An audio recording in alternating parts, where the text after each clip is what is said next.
In today's video, I will be doing a tier list, a first of its kind on my channel, but I'll be doing a tier list on Roblox's dead features because as of recording this video, I have about 9 of them in my dead features series. So I figured from the ones that I've talked about in my shorts and also ones that I haven't talked about yet, this is what I'll be doing in this video.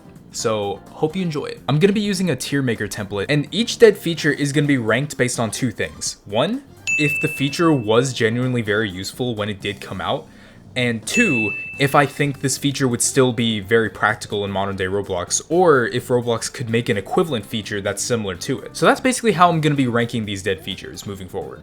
Okay, so coming in at our first dead feature, hopper bins. Alright, well, I think it's appropriate to start off with hopper bins since this was literally the first topic that I talked about in my dead features series. And honestly, hopper bins are not really that useful. Or what I mean is back then they were very useful. But if you were to consider hopper bins nowadays, nobody would be using them because of tools when Roblox released that.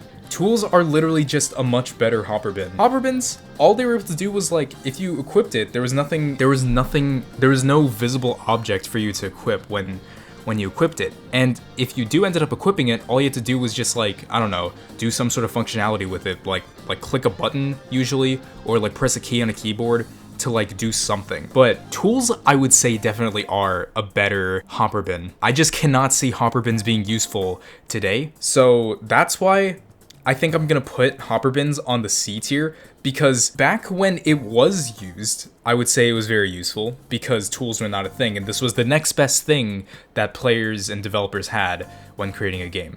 But I would say nowadays this feature is completely useless, so that's why I'm gonna put it right in the middle, because it was good for its time, but it would be completely useless nowadays. Okay, the next one on our list is knockouts and wipeouts.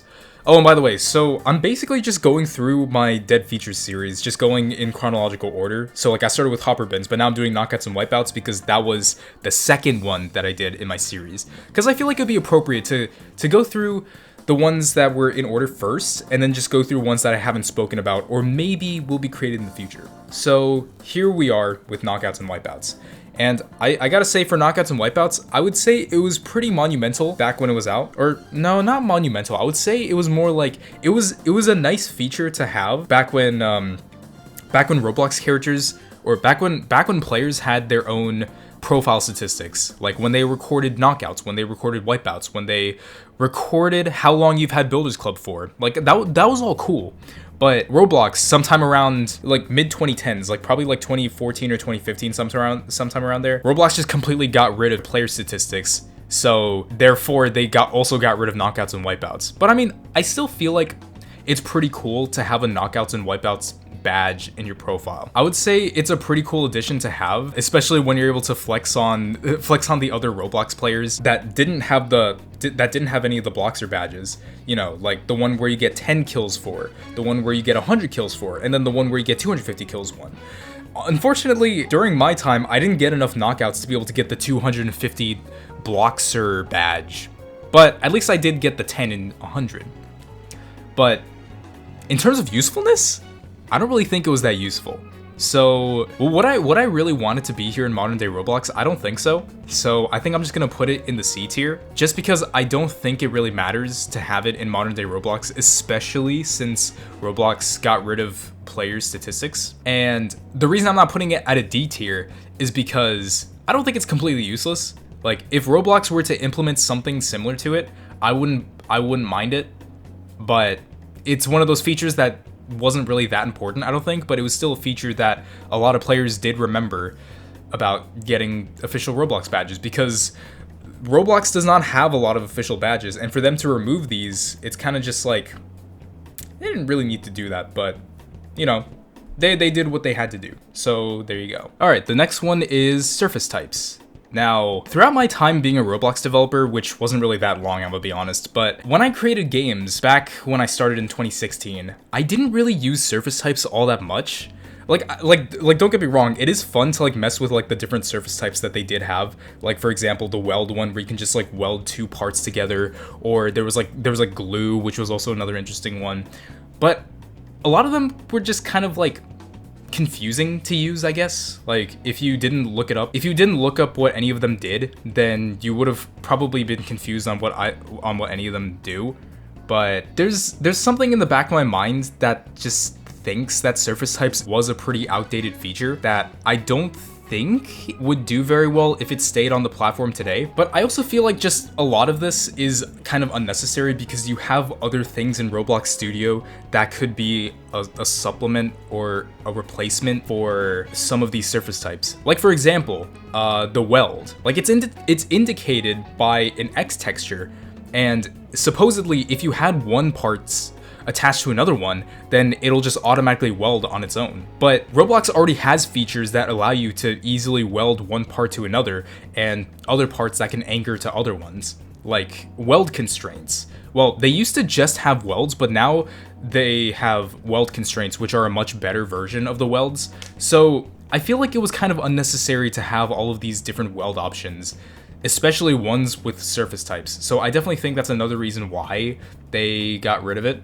And also, just with motors and unhinged stuff, I forgot like what exactly they were, but I just feel like they're kind of pointless because people create vehicles that don't require these motor hinges or anything like that. So that's also another thing. It's just kind of like, it's kind of useless. A lot of people don't really use it, but I can definitely see why developers back in the day used them. So that's why for this one, I'm kind of have to go with the same one with hopper bins as a B tier, just because I feel like back in the day it had its purposes and a lot of people did use them, but nowadays I don't really see a lot of people using them. But even if people do use them, it's more like they use it just because it's a cool feature to have regardless. So that's why I'm gonna keep it at B tier. It was pretty useful back then, and I'm sure there are developers who still find some use with it today if they use plugins that allow them to have it back. So that's why I'll keep it at B. Okay, the next one on our list is mega places. Now, I'm gonna be honest, I really didn't see the need to have mega places. I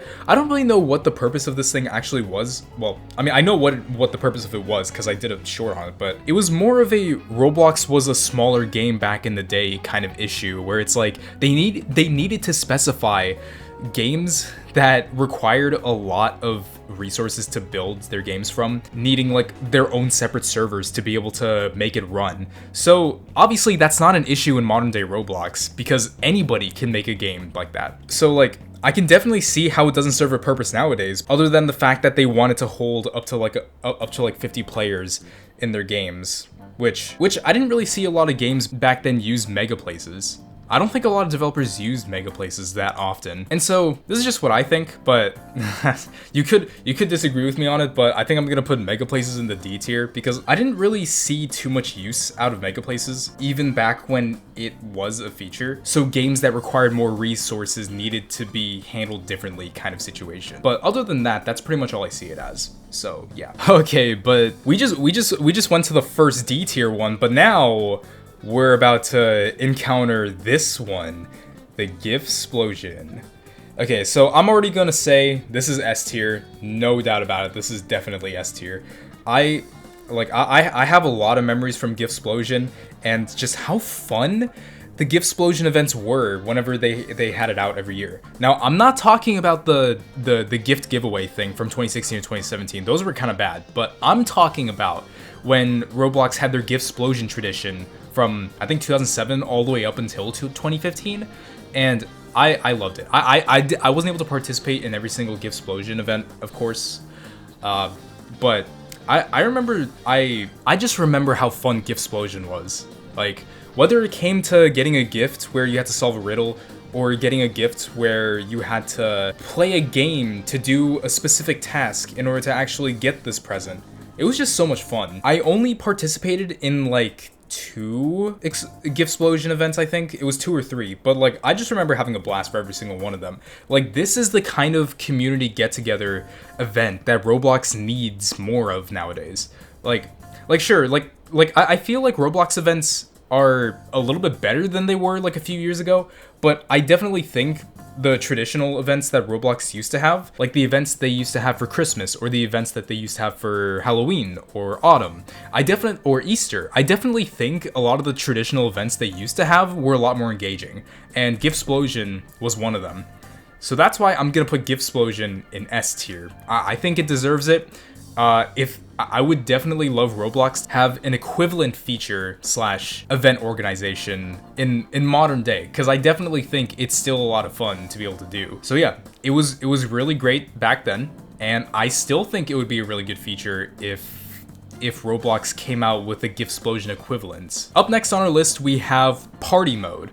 So I remember using party mode like a couple of times with some of my IRL friends, and I do remember how annoying it kind of was to just like have one of my friends join a different game without telling me beforehand, while we're just like being interrupted in like a game of Phantom Forces. Like I remember this one time I was playing Phantom Forces with my friends, like back when that was popular, and my friend just decided to randomly join another game without telling me, and we were so close to defeating this match. I think it was like Capture the Flag, we were like close to beating it. So I was grinding hard, and then my friend joined a different game, and then it just kicked me out of the game and joined in a different one.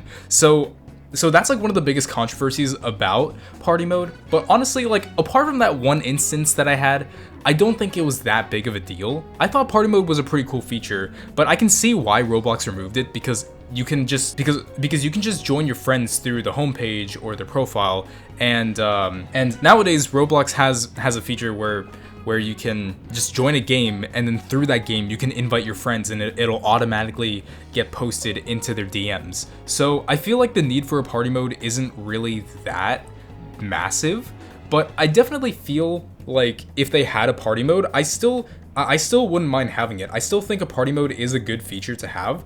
So I think I'm gonna put party mode at the B tier. Just because party mode, I thought it was a pretty good feature. Like when it came out, I didn't really have that many issues with it. And I still think party mode would be a pretty cool feature nowadays. It's just, I don't think it's a feature a lot of people use. So that's why I'll put it in the B tier. I think that's an appropriate spot for it. Let's see, our next one is, now I want to give it an S. But I kind of also want to think realistically about this. It was one of the biggest dead features people talked about when Roblox removed it. Like, even to this day, people still talk about it. I don't know why. Like, there's just something about guests that make it so sentimental. When people think of guests, they think of the grandiose, incredible feature that Roblox just manslaughtered. I don't know why people have this impression of guests. Like, honestly, guests were pretty good, but it's not really anything to like go crying home about that Roblox removed it. Like, I don't think it's that big of a deal. Like, sure, having guests as a feature where if you were new to the platform and you wanted to try out games for the first time on Roblox, then sure, having a guest feature was pretty cool. It's kind of like setting up a virtual machine and then just emulating your experience. That's kind of what it is. So, you know, I thought it was a pretty cool feature. Like, I thought it was pretty cool. But I don't think it was like the most amazing feature Roblox has ever had. Like, this is just my opinion, but I want to give it an S, but I don't think it really deserves to be an S because guests were cool. Like, they were a pretty cool feature. It did introduce new players to the platform with like some games that they wanted to try here and there, but it's also just really not that much more work just to create a new account and then just join a game. Like, there's really no challenge in doing that. It's not that much harder to do. So I think guests were a pretty cool feature, but I think I'm gonna have to put it in A tier. So it's a pretty cool feature, but if they want to add a feature related to guests that like replaces it in the future, then that's fine. Like, I don't really have a problem with it, but I don't think it's the best. It's one of the best features Roblox has ever made that's now not here on the platform anymore. You can disagree with me on that, but that's just what I think about guests. So take it for what you would. Next one, we have super safe chat. I actually thought this was a pretty cool feature. I mean, like, back in the day, I didn't really use it that much. I just used the regular chat. But when I first started playing Roblox, I definitely remember using this quite a lot. Because, like, my account was under the age of 13, and there was a period where we were only able to use super safe chat, and we couldn't actually type in the chat.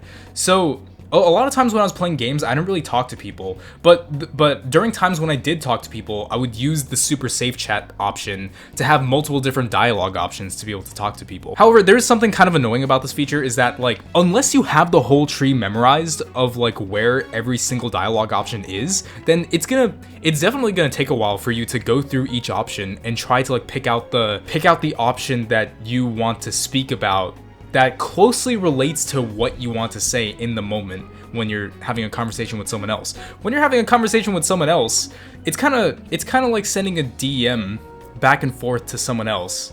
But if the latency was like off the charts, where you'd be saying something and then like 2 minutes later, the person you're trying to speak to also says something, and then 2 minutes later, you say something.